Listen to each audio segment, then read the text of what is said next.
Hello, welcome to this lecture. So in this lecture, we will learn how to design the flange beam. And in the content, we will first see what are the design steps to design a flange beam, and then we will take an example to understand the design procedure. So in the lecture 4, we have learned the theory of flange beam, where we have seen there are different cases for flange beam, and for different cases, we have different governing equations to find out the strength of beam in terms of moment of resistance. And in the lecture 5, we have learned how to apply those governing equation to find out the moment of resistance of the beam. So determining moment of resistance is comes under the category of analytical type of problem. Now in this lecture, we are going to apply those governing equation to design the flange beam. So design type problem is the second type of numerical problem. So first we will learn the design steps of designing flange beam. Now the first step to design the flange beam is to calculate the factored bending moment. Now as our flange beam will be carrying some load, and that load will create some internal effects, and in those internal effect, one of the most important internal effect is called bending moment. So to calculate the bending moment, we need to first find out the load on the beam. And once we find out the load on the beam, if we know the effective span of beam, then we can find out the bending moment. And after calculating the bending moment, then we can multiply it with the load factor. And once we multiply it with the load factor, then it becomes factored bending moment. Then we have the next step. In the next step, we will be finding the limiting moment of resistance. Now, this limiting moment of resistance is for the balanced section. So for an balanced section, we will find out the limiting moment of resistance to compare with the actual bending moment coming on the flange beam. Now, why we are calculating this mu limiting? Because we want to determine whether our section is balanced, over reinforced, or under reinforced section. So if the value of mu is less than mu limiting, then it will be under reinforced section. If it is equals to mu limiting, then it will be balanced section. And if mu is greater than mu limiting, then the section will be over reinforced section. Now, if our section, which means if mu is greater than mu limiting, then it will become over reinforced section. So generally what we do is we avoid designing over reinforced section because it will not increase the strength. So in that case, what we do is we design doubly, either we increase the depth of beam, or we can design the beam as a doubly reinforced beam. So as I am talking about the case, if mu is greater than mu limiting, then it becomes over reinforced section. And in that case, we will design, if we increase the depth, then it will become under or balanced section. And if we design it, and the other option is to design as a doubly reinforced beam. In doubly reinforced beam, we need to provide reinforcement in the compression side also. Okay.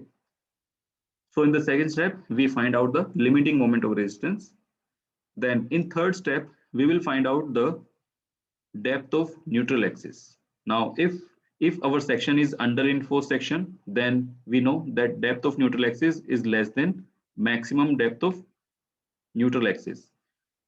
And if xu is equals to xu max, then our section can be over reinforced or balanced section. We know that if xu is greater than xu max, it becomes over reinforced section. But in our case, what we do is we restrict this depth equivalent to xu max. So that is why I said that in balance section and over reinforced section, xu will be equivalent to xu max.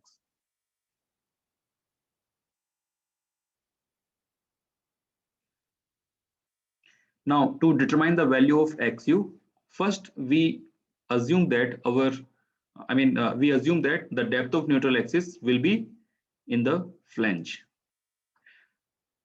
Now, if this assumption is wrong, this assumption will be wrong when XU, when the calculated XU will be greater than DF value, then we will say that our assumption is wrong. And in that case, what we do is we again assume that the neutral axis will be lying in the web. And then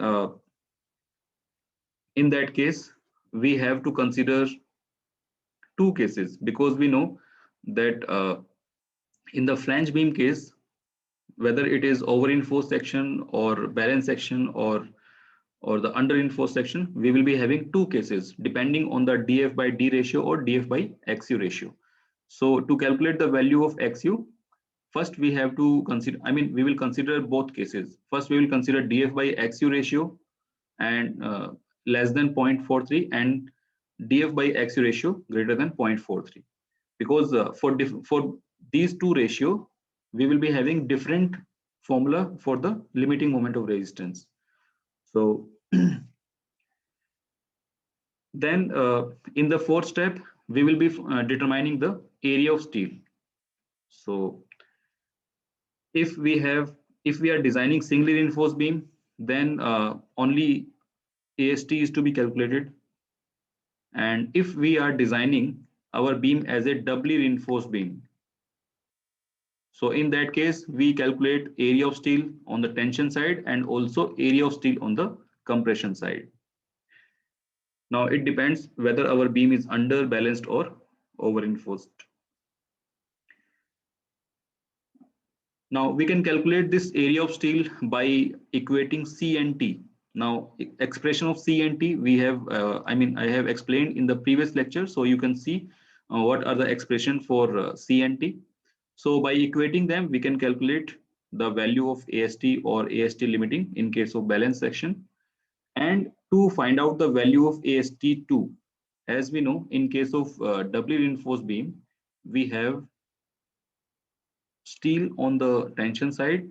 So we can refer this steel as AST, which is the sum of AST1 and AST2, in case if we are designing doubly reinforced beam. And on the compression side, there will be reinforcement, which is termed as ASC. So ASC will be equivalent to AST2. So we can calculate this AST2 or ASC by the expression of MU2. Now, what is MU2?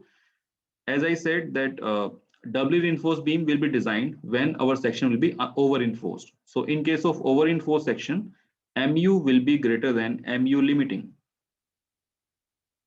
So MU2 can be calculated as MU minus MU limiting. So this is how we can find out the value of MU2. And for this moment of resistance, we can calculate the ASC and we can calculate the AST2 value. So these are the steps that we have discussed. Now, because there are various cases for the flange beam, all the relevant steps, application of all the relevant steps, prescribing all the relevant steps is very difficult, and therefore depending on the type of problem we apply and we decide the parameters judiciously. For example, if we have balanced beam, then in that case we generally find out the effective depth by employing the expression of bending moment. Similarly, if we have under reinforced beam, then we may be required to find out AST immediately after the step 2. Why? Because to calculate the value of XU, we will be required to use AST. So in that case, to find out the value of XU, we are required to find out the value of AST first. So this is how the problem, depending on the problem, we have to decide judiciously. So as I said, to facilitate the, to facilitate determining the XU, that is why we calculate AST first. in case of under reinforced beam. Similarly, in case of balanced, we find out the effective depth to use the DF by D ratio. So in the next step, we will take the problem, we will design the problem. Thank you.